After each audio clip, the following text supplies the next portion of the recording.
Hello friends, आपके अपने YouTube channel bye वाले गुरुजी पर आपका वेलकम है।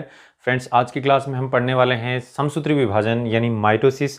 और माइटोसिस का जो मैकेनिज्म है वो यहाँ हम डिटेल में पढ़ने वाले हैं। यहाँ से कुछ फिक्स क्वेश्चन आते हैं कि जो माइटोसिस के अंदर जो वेरियस फेजेज हैं, एवरी फेज में क्या होने वाला है, कौन सा इवेंट, कौन सी घटना होती है। तो फ्रेंड्स देखिए क्या होता है माइटोसिस। तो इस फिगर को देखते हुए आपको पता चल रहा है कि माइटोसिस की जो वेरियस फेजेज हैं, यानी पहले इंटरफेज के दौरान इसकी तैयारियां होती हैं, फिर प्रोफेज आता है, फिर मेटाफेज आता है, फिर एनाफेज आता है, then telophase and then cytokinesis, यानी इस तरीके से फिर कोशिका का विभाजन हो जाता है। तो ये कैसे होगा आज हम इसमें पढ़ेंगे।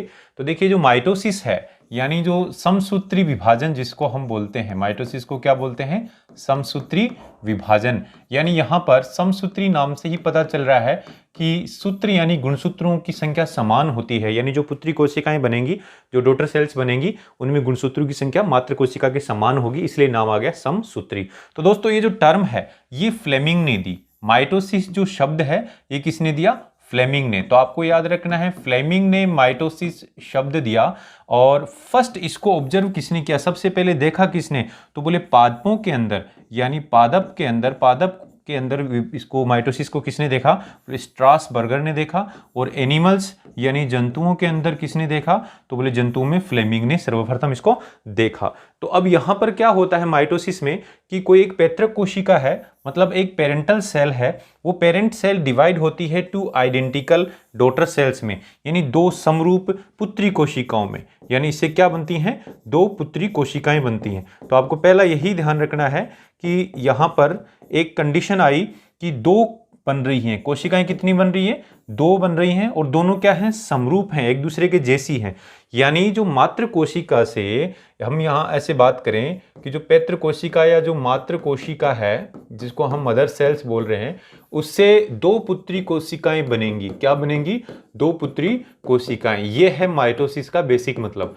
अब यहाँ पर आपको ये ध्यान रखना है कि जो मदर सेल है उससे कितनी डॉटर सेल बन रही हैं? दो। और ये दोनों के दोनों समरूप हैं। ये क्या है? समरूप है। समरूप का मतलब दिखने में भी और आनुवंशिक रूप से भी। तो ये आपस में भी समरूप हैं और इस मातृ कोशिका के जैसी की जैसी हैं। तो यहां पर समरूप का मतलब जितने गुणसूत्र मातृ कोशिका में हैं, जैसे मान लीजिए मनुष्य के अंदर 46 गुणसूत्र होते हैं, तो प्रत्येक पुत्री कोशिका में भी कितने होंगे? 46 गुणसूत्र होंगे। ठीक है दोस्तों, ऐसे ही आपको यहां ध्यान रखना है मातृ कोशिका और जो पुत्री कोशिकाएं एक दूसरे के समरूप होती हैं, बिल्कुल भी कोई अंतर नहीं होता। और ये जो दोनों पुत्री कोशिकाएं ये भी आपस में एक दूसरे के समरूप होती हैं, कोई डिफरेंस नहीं होता है दोस्तों। तो ये था माइटोसिस का बेसिक मीनिंग। तो दोस्तों समसूत्री विभाजन यानी माइटोसिस का जो मैकेनिज्म है, यानी समसूत्री विभाजन की जो क्रियाविधि है वो कैसे होता है, यानी किस प्रकार से इसका विभाजन होता है, तो हम यहाँ बता सकते हैं। पहले की क्लासेज में हमने पढ़ा है कि दो प्रक्रियाएं होती हैं समसूत्री विभाजन में।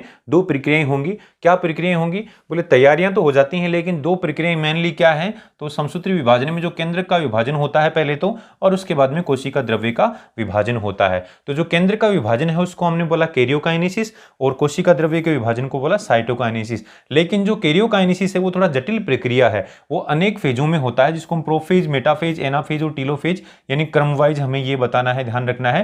यानी प्रोफेज को हम पूर्वावस्था बोलते हैं, मेटाफेज को मध्यावस्था, एनाफेज को पश्चावस्था और टेलोफेज को अंत्यावस्था बोलते हैं। तो इस तरीके से ये क्रम आपको ध्यान रखना है। तो देखिए जो माइटोसिस है, जो समसूत्री विभाजन है, उसके अंदर पहले केंद्रक का विभाजन होगा इन चार अवस्थाओं के दौरान, फिर बोले कोशिका द्रव्य का विभाजन होगा। तो यहां पर हम ओवरऑल अगर यहां देखें तो इस फिगर से देख सकते हैं कि ये एक कोशिका है, एक मात्र कोशिका है, जिसके अंदर आप कह सकते हैं केंद्रक दिख रहा है आपको, ठीक है ना। तो ये इंटरफेज है, इस कोशिका का इंटरफेज है, वो आराम कर रही है। कौन सी अवस्था है ये? विरामा अवस्था है।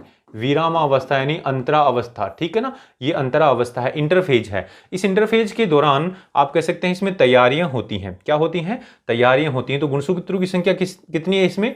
2n है। गुणसूत्र उतने ही चेंज नहीं होते। तो आप यहां कह सकते हैं इस फिगर में देखें तो यहाँ दो क्रोमोसोम है, देखो दो गुणसूत्र दिख रहे हैं। फिर उसके बाद में प्रोफेज के दौरान बोले ये दोनों गुणसूत्र अरेंज ऐसे आपका केंद्रक है वो बिखर जाता है और गुणसूत्र कोशिका द्रव्य में आ जाते हैं, और कोशिका द्रव्य में आके एक प्लेट बनाते हैं जिसको मेटाफेज बोलते हैं। अभी हम पढ़ने वाले हैं इसको, prophase, metaphase, then anaphase and then telophase. तो यहाँ इस चित्र में देख रहे हैं, देखो आपको कि पहले केंद्रक का एक तरीके से विखंडन हुआ है, केंद्रक झिल्ली गायब हुई है, तारक केंद्रों की कॉपी बनी है और अन्य कोशिकांग भी गायब हो गए हैं, और ये जो गुणसूत्र हैं वो मुक्त हो गए हैं कोशिका द्रव्य के अंदर, अब केंद्रक नहीं दिख रहा है। तो प्रोफेज में ये घटना होती है, शॉर्ट में पढ़ें तो। फिर उसके बाद में मेटाफेज में बोले जो मुक्त हुए गुणसूत्र हैं वो एक ऐसे कोशिका के विषुवत रेखीय तल पे यानी इक्वेटर पे ऐसे आ जाते हैं, तो एक लाइन में आ गए, और यहाँ जो तारक केंद्र हैं उनसे जो तरकु तंतु निकलते हैं उनसे इस तरीके से जुड़ गए। तो ये एक तरीके से मेटाफेज का प्लेट बन गया जिसको हम पढ़ेंगे। लेकिन अभी भी गुणसूत्र कितने हैं? 2 हैं। लेकिन दोस्तों यहाँ पर आप देख रहे हैं गुणसूत्र 2 हैं, लेकिन प्रत्येक गुणसूत्र में जो क्रोमेटिड है वो कितने हैं? बोले प्रत्येक गुणसूत्र के अंदर क्रोमेटिड जो है वो कितने हैं? 2 हैं। यहाँ पर प्रत्येक गुणसूत्र 2 क्रोमेटिड से बना हुआ है, यहाँ पर भी 2 क्रोमेटिड से बना हुआ है। लेकिन एनाफेज जो थर्ड फेज है, यानी first phase prophase, second phase metaphase, फिर एनाफेज होगा, तो इसमें गुणसूत्रों का बंटवारा हो जाएगा, गुणसूत्र स्प्लिट होगा और ये दोनों जो क्रोमेटिड हैं वो अलग अलग हो जाएंगे। अब प्रत्येक क्रोमेटिड एक गुणसूत्र बनाने की क्षमता रखता है, तो इस तरीके से आप कह सकते हैं अभी क्रोमोसोम कितने हो जाएंगे? 4 हो गए। तो ये 4 क्रोमोसोम में 2 क्रोमोसोम इधर, 2 क्रोमोसोम इधर हो गए, यानी 2 ही क्रोमोसोम से स्प्लिट होने से 4 क्रोमोसोम बन गए, और ये 2 इधर और 2 इधर हो गए। तो जो टेलोफेज होगी लास्ट में उसके अंदर 4 क्रोमोसोम तो होंगे, लेकिन 2 इस न्यूक्लियस में, 2 इस न्यूक्लियस में, यानी इधर चले गए। और फिर कोशिका द्रव्य का विभाजन हुआ तो बोले इधर 2 क्रोमोसोम आ गए, इस कोशिका में 2 क्रोमोसोम आ गए, यानी कहने का मतलब पहले जैसे ही। तो अब आप खुद देखिए ये डॉटर सेल जो बनी है ये मात्र कोशिका की जैसी ही है, यानी सेम इसमें भी 2 गुणसूत्र हैं, यहाँ पर भी 2 गुणसूत्र हैं, ठीक है ना, कोई बदलाव नहीं आया है। तो इसी चीज को हम यहाँ पढ़ने वाले हैं। ये तो एक आपको एक जनरल नॉलेज बताया था, जनरली इंट्रोड्यूस किया है। अब हम बात करेंगे प्रोफेज की, यानी सबसे पहले हम बात करेंगे पूर्वावस्था, है ना, यानी प्रोफेज पहली फेज क्या होती है। तो दोस्तों ये आपको कोशिका दिख रही है, कोशिका के अंदर केंद्रक दिख रहा है, केंद्रक के बाहर की तरफ आप देखें तो यहां पर आपको ये तारक केंद्र दिख रहे हैं, सेंट्रियोल दिख रहे हैं। तो सेंट्रियोल का डुप्लीकेशन होता है इस फेज में। क्या होगा? तारक केंद्र जो है ऐसे डुप्लीकेशन होता है, और एक तारक केंद्र यहां से और दूसरा तारक केंद्र है ऑपोजिट पोल पे जाएगा, यानी इस तरीके से ये मूव करेगा और मूव करता हुआ यहां तक आएगा। तो अब आप कह सकते हैं प्रोफेज में क्या क्या घटनाएं होंगी, हमें ऐसे समझना है कि प्रोफेज के अंदर एक घटना तो ऐसी होगी कि हमारा जो केंद्रक है उसमें गुणसूत्र है ना। लेकिन अभी हम अंतरावस्था की बात कर रहे थे इंटरफेज में, तो उस समय गुणसूत्र नहीं दिखते, उस समय क्या दिखता है? क्रोमेटिन दिखता है। तो हम यहां कहेंगे कि इस प्रोफेज के दौरान क्या होता है, जो क्रोमेटिन है वो संघनित होकर क्रोमोसोम बनाता है। यानी इस अवस्था में क्या होता है? बोले क्रोमेटिन जो है वो क्या होता है? संघनित होता है, और उससे क्या बनते हैं? गुणसूत्र बन जाते हैं। क्या बनते हैं?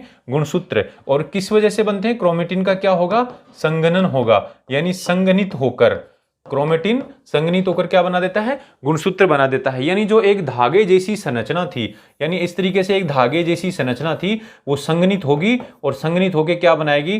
बोले इस तरीके से गुणसूत्र, अलग अलग ऐसे गुणसूत्र ऐसे बन जाएंगे, ठीक है ना दोस्तों। अब ये थोड़ा सा संघनित हो गया है मैटर, और इस तरीके से गुणसूत्र बन जाते हैं, तो इसको बोलते हैं क्रोमेटिन का संघनन। तो एक इवेंट तो हुआ ये।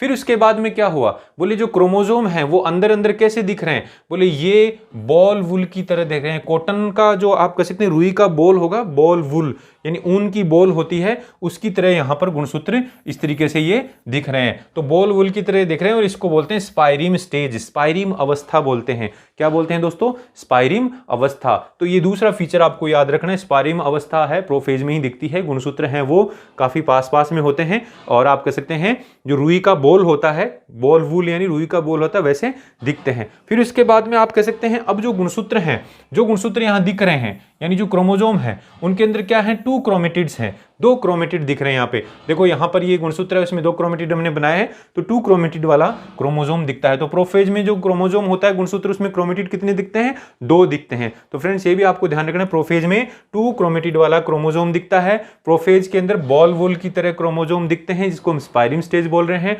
और ये क्रोमेटिन से ही बने हैं। अब और क्या घटना होगी? बोले जो सेंट्रियोल है ये विपरीत ध्रुव की तरफ जाएगा, तो centriole move toward opposite pole of the cell, यानी यहां एक सेंट्रियोल इधर रहेगा, दूसरा सेंट्रियोल यहां आ जाएगा, क्योंकि इनको तरकु तंतु बनाने हैं विभाजन के लिए, इसलिए दोस्तों यहां पर ये आ जाएंगे। तो ऑपोजिट पोल की तरफ मूव करेगा, तो एक घटना ये भी होगी।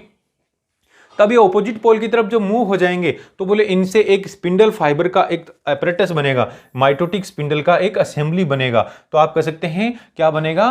तरकु तंतु। क्या बनेंगे? तरकु तंतु बनेंगे, यानी माइटोटिक स्पिंडल्स बनेंगे, यानी स्पेशली इस तरीके से आप कह सकते हैं कि जो स्पिंडल फाइबर है वो बनेंगे। तो देखिए यहां पर दिख रहे हैं स्पिंडल फाइबर, ऐसे स्पिंडल फाइबर दिख रहे हैं ऐसे। स्पिंडल का दोस्तों मतलब ये होता है कि ऐसा रूप, इस तरीके से, भाई दोनों किनारे सिकुड़े हुए बीच में से मोटा। तो इस तरीके से जो तंतु हैं व्यवस्थित हैं, इसको बोलते हैं हम स्पिंडल फाइबर यानी तरकु तंतु बोलते हैं। तो तरकु तंतु बन गए। तो अब ये दोस्तों तरकु तंतु क्यों बने हैं, ये आगे गुणसूत्रों को विभाजित करने में काम आएंगे। आपको यहाँ इतना ध्यान रखना है कि तारक केंद्र जो है ये विपरीत ध्रुव की तरफ मूव करता है और गुणसूत्र आपको यहाँ पर दिखने लग गए हैं, संघनित हैं। लेकिन साथ में क्या होता है, बोले इस कोशिका का विभाजन होना है तो इसमें जितने भी कोशिकांग हैं वो गायब हो जाते हैं। कौन कौन से स्पेशली, बोले गोल्गी कॉम्प्लेक्स यानी गोल्गी बॉडी, एंडोप्लाज्मिक रेटिकुलम यानी अंतःप्रद्रवी जालिका, न्यूक्लियोलस यानी केंद्रिका और न्यूक्लियर एनवलप यानी केंद्रक झिल्ली, ये सारे के सारे क्या हो जाते हैं, डिसअपियर हो जाते हैं। तो दोस्तों केंद्रक झिल्ली भी गायब हो जाएगी, ठीक है ना।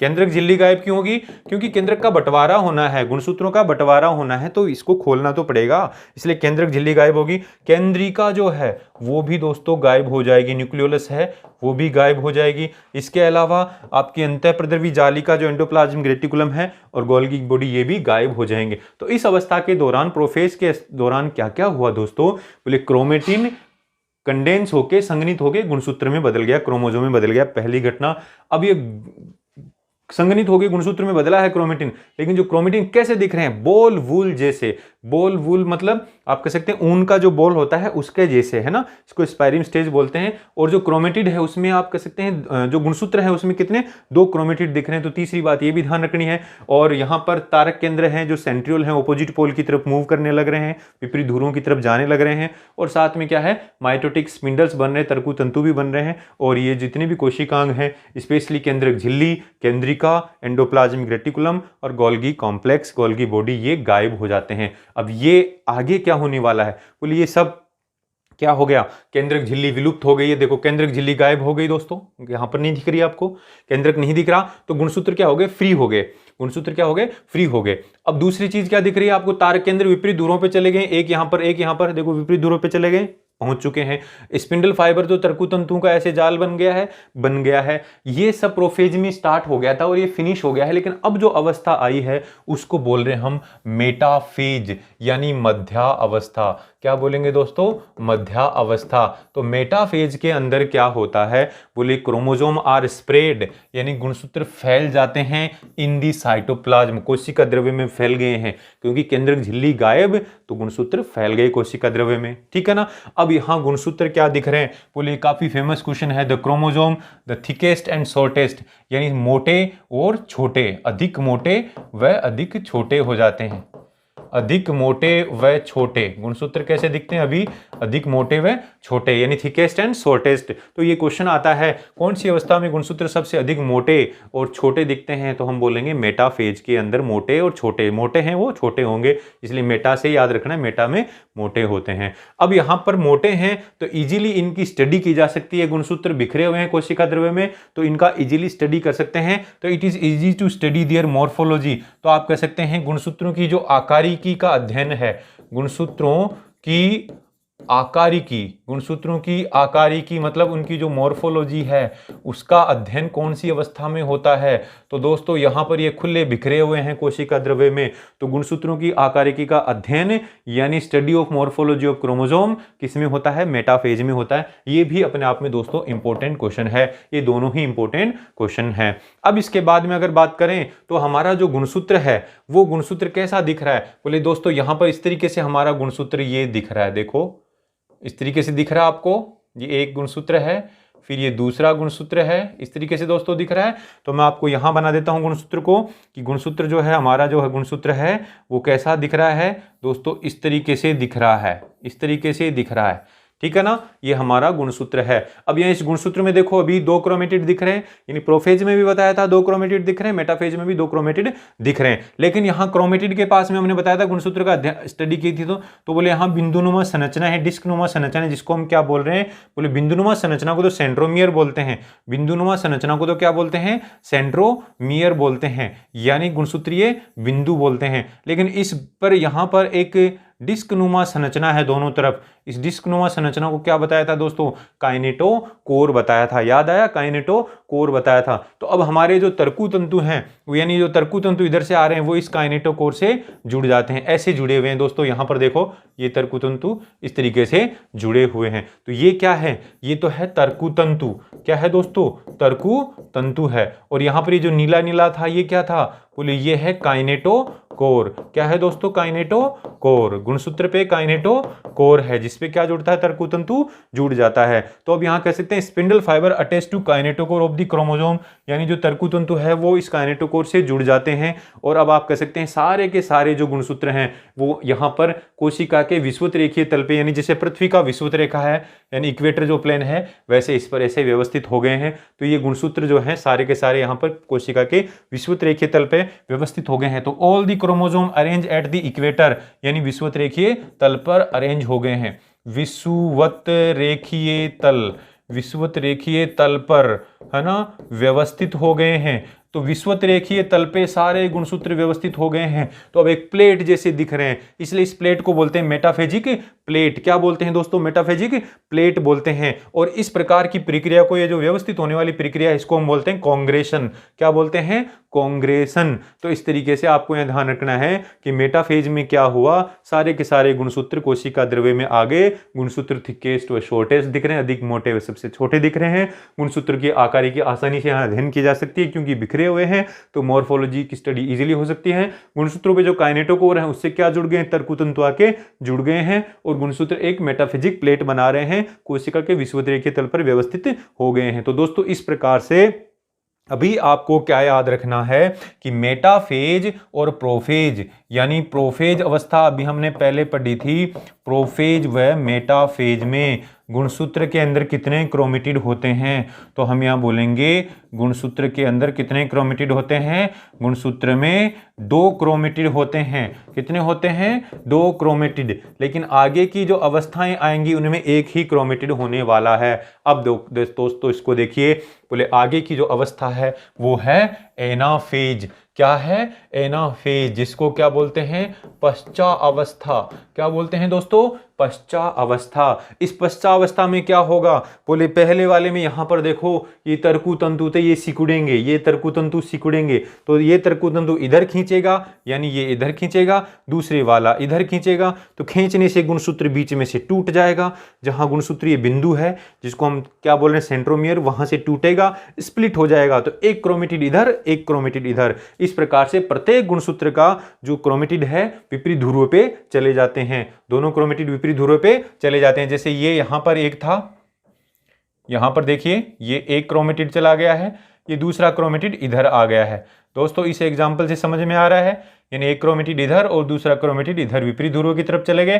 क्योंकि क्या था? ये स्प्लिट हो गया है। क्या हो गया है? टूट गया है।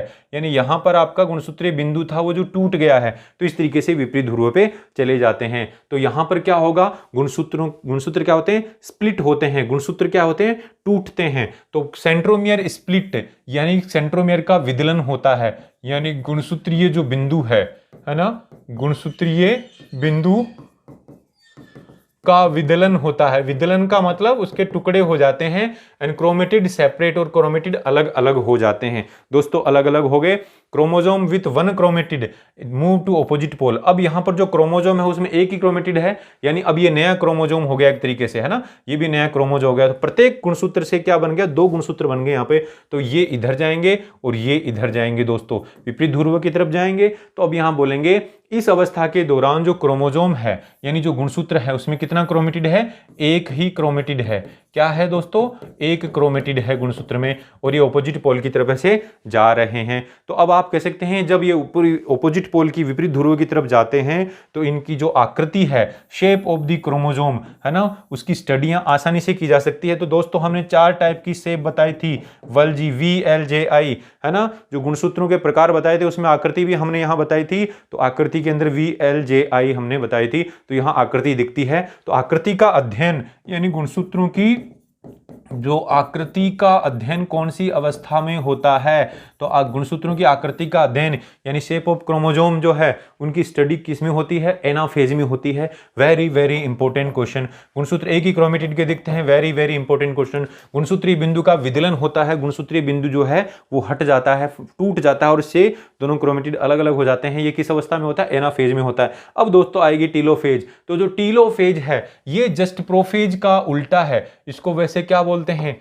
बोले अंत्यावस्था बोलते हैं। लास्ट फेज क्या बोलते हैं, अंत्यावस्था, यानी लास्ट फेज बोलेंगे, अंत्यावस्था। तो इस लास्ट फेज में क्या होने वाला है, तो मैं डायरेक्ट ही बोल देता हूं यहां पर, it is the reverse of prophase, यानी प्रोफेज का उल्टा होगा। यानी प्रोफेज में जो घटनाएं हुई थी प्रोफेज का विपरीत होगा, प्रोफेज का व्युत्क्रम होगा। क्या होगा दोस्तों, प्रोफेज का व्युत्क्रम, यानी जस्ट रिवर्स। क्या होगा, बोले प्रोफेज के अंदर क्या हुआ था, प्रोफेज में गुणसूत्र, क्रोमेटिन से गुणसूत्र बने थे। यहां पर क्या होगा, क्रोमोसोम जो है रीच टू दी पोल्स, पोल पे गुणसूत्र पहुंच चुके हैं, ठीक है ना। और माइटोटिक स्पिंडल वहां बना था और यहां पर डिसअपीयर होगा, यानी तर्कु तंतु हैं वो गायब हो जाएंगे, ठीक है ना। गुणसूत्रों का वहां कंडेंसेशन हुआ था, डिकंडेंसेशन ऑफ क्रोमोसोम होगा, यानी यहां पर आप कह सकते हैं गुणसूत्रों का असंगनन होगा, असंगनित हो जाएंगे गुणसूत्र। क्या हो जाएंगे, असंगनित हो जाएंगे, मिक्स हो जाएंगे अब, है ना, ऐसे अलग अलग दिखेंगे नहीं,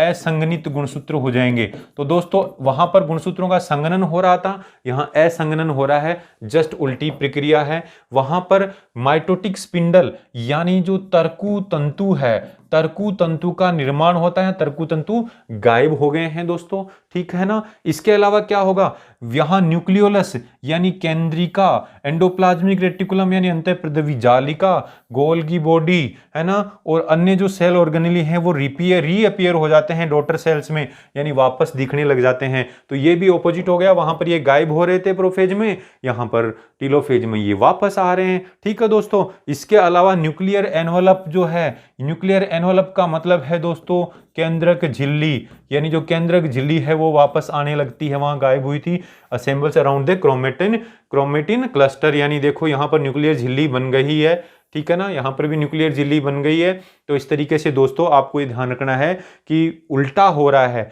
केंद्रक झिल्ली बन रही है, प्रोफेज में टूट रही थी। ये कोशिकांग जो हैं ये अपीयर हो रहे हैं, वापस प्रकट हो रहे हैं, वहां गायब हो रहे थे। गुणसूत्रों का डीकंडेंसेशन हो रहा है, वहां पर कंडेंसेशन यानी संघनन हो रहा था, गुणसूत्र थोड़े मोटे हो गए थे, सिकुड़ के अलग अलग हो गए थे, और यहां पर अलग अलग नहीं होके वापस एकजुट हो गए हैं, एक जगह मिक्स हो गए हैं। तो दोस्तों इस तरीके से आपको ये टीलोफेज का ध्यान में रखना है। अब दोस्तों टीलोफेज होने के बाद में आप यहां देख रहे हैं आपके ये दो केंद्रक तो बन गए, यानी केंद्रक का बंटवारा तो हो गया। तो केंद्रक के बंटवारे में हमने क्या देखा, बोले 4 अवस्थाएं हुई, prophase, metaphase, anaphase and telophase. उसके दौरान केंद्रक में कुछ घटनाएं हुई और 2 केंद्रक ऐसे बन गए, ठीक है दोस्तों। अब कोशिका द्रव्य का बंटवारा भी होगा, तो यहां देख रहे हैं आप 2 कोशिकाएं बनने की कोशिश कर रही है, ये कैसे बनेंगी, बोले जो साइटोकाइनेसिस होता है, कोशिका द्रव्य का जो विभाजन होता है वो एनिमल सेल यानी जंतु कोशिका में कैसे होगा,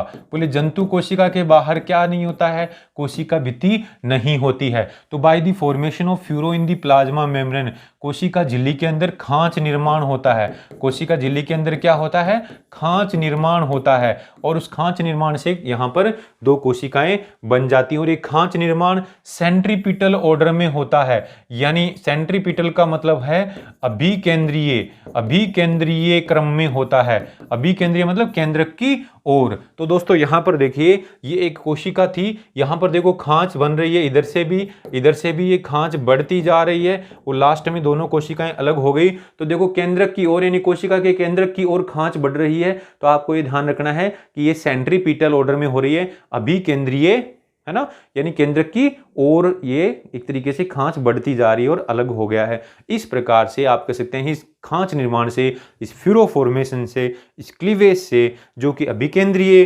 क्रम में हो रहा है, केंद्र की ओर खांच बढ़ती जा रही है और 2 कोशिकाएं बन जाती हैं। तो ये होता है जंतु कोशिका के अंदर कोशिका द्रव्य का विभाजन। लेकिन पादप कोशिका में कैसे होगा, बोले इन प्लांट सेल, पादप कोशिका में सेल प्लेट बनेगी, यानी कोशिका पट बनेगा। क्या बनेगा, कोशिका पट्टी या कोशिका पट बोलते हैं, ये बनेगा। और ये कोशिका पट्टी किससे बनेगी? बोले cell plate is formed by phragmoplast. तो दोस्तों फ्रेगमोप्लास्ट नाम के जो पदार्थ हैं उनसे ये पट्टी बनेगी। अब फ्रेगमोप्लास्ट कौन बनाता है? Phragmoplast is formed by Golgi complex.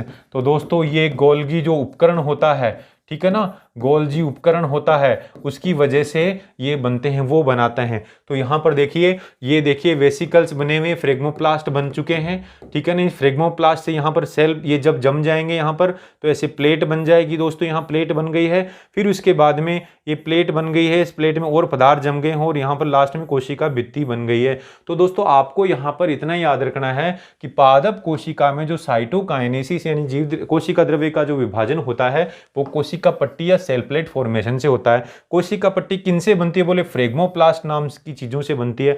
फ्रेगमोप्लास्ट कौन बनाता है? बोले गोल्जी उपकरण बनाता है। तो यहां पर हमने देखा गोल्जी उपकरण है वो कोशिका द्रव्य के विभाजन में सहायता कर रहा है, कोशिका भित्ति के निर्माण में लास्ट में हेल्प कर रहा है दोस्तों, ये आपको ध्यान में रखना है। अब यहां पर पादप कोशिका के अंदर जो साइटोकाइनेसिस है वो सेंट्रीफ्यूगल ऑर्डर में यानी अपकेंद्रीय क्रम में हो रहा है। कैसे हो रहा है? अपकेंद्रीय क्रम में हो रहा है। अपकेंद्रीय क्रम का मतलब है कि पहले पदार्थ यहां सेंटर में जमा होंगे, फिर उसके बाद में ऐसे परिधि की ओर जाते जमा होते जाएंगे। यानी कहने का मतलब सेंटर में जमा होकर परिधि की ओर बढ़ते जाएंगे। तो आपको दोस्तों यहां से दीवार जो प्लेट बनना यहां बीच में से चालू होती है, इधर भी बनती जाएगी, इधर भी बनती जाएगी। तो ये केंद्र के विपरीत दिशा में यानी अपकेंद्रीय क्रम में बन रही है। तो आपको ये ध्यान रखना है, दोनों ही इंपॉर्टेंट फैक्ट हैं। अब दोस्तों हम बात करेंगे कि ये जो समसूत्री विभाजन हुआ, देखो कुछ इस तरीके से हुआ। कैसे हुआ? बोले ये हमारा इंटरफेज है। इंटरफेज के अंदर ये जीवन अवस्था है। कौन सी अवस्था है दोस्तों? जीवन। जीवन में हमने देखा था यहां 2C डीएनए है और 2N क्रोमोसोम बता रखे हैं, यानी कहने का मतलब एक नॉर्मल सेल है। फिर उसके बाद में दोस्तों ये एस अवस्था है। ये क्या है? एस अवस्था है। एस अवस्था के अंदर गुण डीएनए तो हो गया 4C की डीएनए का निर्माण हो गया, जस्ट डबल हो गया है ना दोस्तों। तो यहां देखो आप डीएनए का निर्माण डबल हुआ तो क्या बोले गुणसूत्र पहले यहां पर देखो एक ही क्रोमेटिड वाले दिख रहे थे, यहां गुणसूत्र डबल क्रोमेटिड के दिख रहे हैं। इसका मतलब डीएनए का निर्माण डबल हो गया है। प्रत्येक गुणसूत्र के अंदर डीएनए का निर्माण डबल हो गया है, लेकिन गुणसूत्रों की संख्या अभी भी 2N ही है। तो आपको ये ध्यान रखना है गुणसूत्रों की संख्या नहीं बदल रही है, ठीक है ना, सिर्फ डीएनए का अमाउंट बदल रहा है। फिर उसके बाद में दोस्तों इंटरफेज G2 के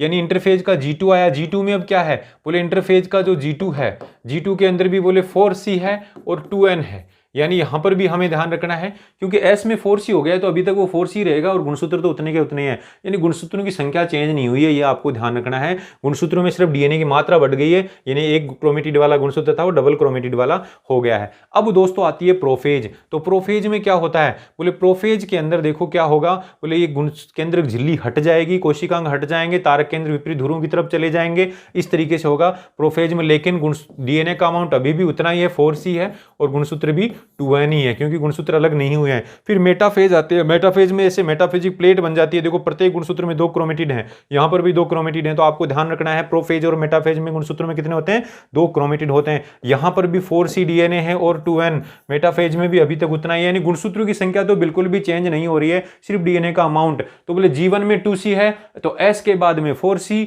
G2 में 4C, प्रोफेज में 4C, मेटाफेज में 4C। लेकिन जैसे एनाफेज आएगा अब ये गुणसूत्रों का बंटवारा हो जाएगा, गुणसूत्र स्प्लिट होंगे, विखंडित होंगे, विदलित हो जाएंगे और प्रत्येक क्रोमेटिड अलग होकर, देखो एक क्रोमेटिड इधर एक क्रोमेटिड इधर, प्रत्येक गुणसूत्र के दोनों क्रोमेटिड अलग हो जाएंगे। यानी जो डीएनए का अमाउंट 4C था अब वो कितना हो जाएगा? बोले 2C × 2, मतलब इसमें 2C ही है लेकिन ये 2 है ना, इसलिए आप कह सकते हैं 2 लिख दिया। और ऐसे गुणसूत्रों की संख्या अभी 2N × 2 है, यानी 2N तो है लेकिन आप कह सकते हैं 2N इधर है और 2N इधर है। अभी तक ये एक ही कोशिका में है ना, इसलिए इसको हमने लिखा 2N2, यानी 4N नहीं कह सकते इसको, भाई 2N इधर 2N इधर हो गया। तो एनाफेज में ऐसा है, यानी गुणसूत्रों की संख्या अभी भी चेंज नहीं हुई है। बस इतना कह सकते हैं कि अभी तक जब तक ये कोशिका द्रव्य का विभाजन नहीं होता था तब तक इसको 2N × 2 बोलेंगे। फिर दोस्तों यहाँ पर टीलोफेज में क्या होता है? बोले टीलोफेज में भी वही होता है, 2C × 2 तो है आपका डीएनए का अमाउंट और 2N × 2 यानी वो है आपका गुणसूत्रों की संख्या, क्योंकि अभी तक कोशिका द्रव्य का विभाजन नहीं हुआ है।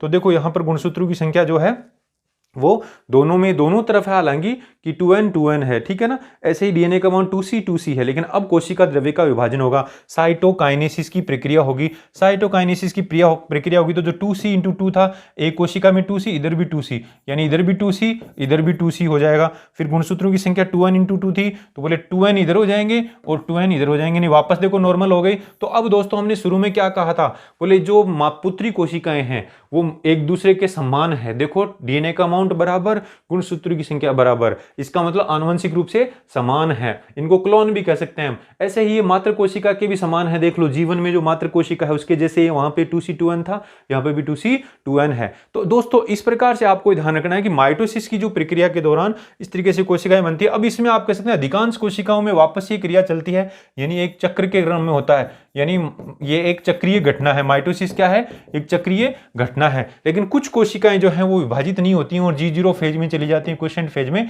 चली जाती हैं। तो दोस्तों वो हमारा इशू नहीं, वो हमने पढ़ लिया है, लेकिन आपको इतना ध्यान रखना है कि इस तरीके से ये कोशिका द्रव्य का विभाजन और कोशिका का विभाजन हो रहा था। अब हम बात करेंगे माइटोसिस के बारे में, कुछ फैक्ट, यानी जो समसूत्री विभाजन है उसके कुछ फैक्ट बात करेंगे। तो mitosis is also called somatic cell division, यानी इसको हम कायिक विभाजन भी कह सकते हैं। क्या विभाजन बोल सकते हैं, कायिक विभाजन, क्योंकि ये कायिक कोशिकाओं में होता है। Occurs in the somatic cell, यानी बॉडी की जो नॉर्मल सेल है उनमें होता है, इसलिए इसको कायिक विभाजन भी बोलते हैं। लेकिन ये जननांगों में भी होता है, यानी जो जनन कोशिकाएं हैं, यानी जनन कोशिकाएं जो हैं, है ना, उनमें भी होता है, जनन कोशिकाओं में भी होता है। तो हम जब जननांगों को पढ़ेंगे, उनमें विभाजन पढ़ेंगे तब बताएंगे। तो आपको ये ध्यान रखना है कि जंतुओं के अंदर जननांगों की कोशिकाओं में भी होता है और कायिक कोशिकाओं में भी होता है। लेकिन प्लांट्स के अंदर देखो, प्लांट्स में भी आप कह सकते हैं कहाँ कहाँ पर होता है, मेरिस्टेमेटिक टिश्यू, यानी जो विभज्योतक होता है। विभज्योतक का मतलब दोस्तों क्या है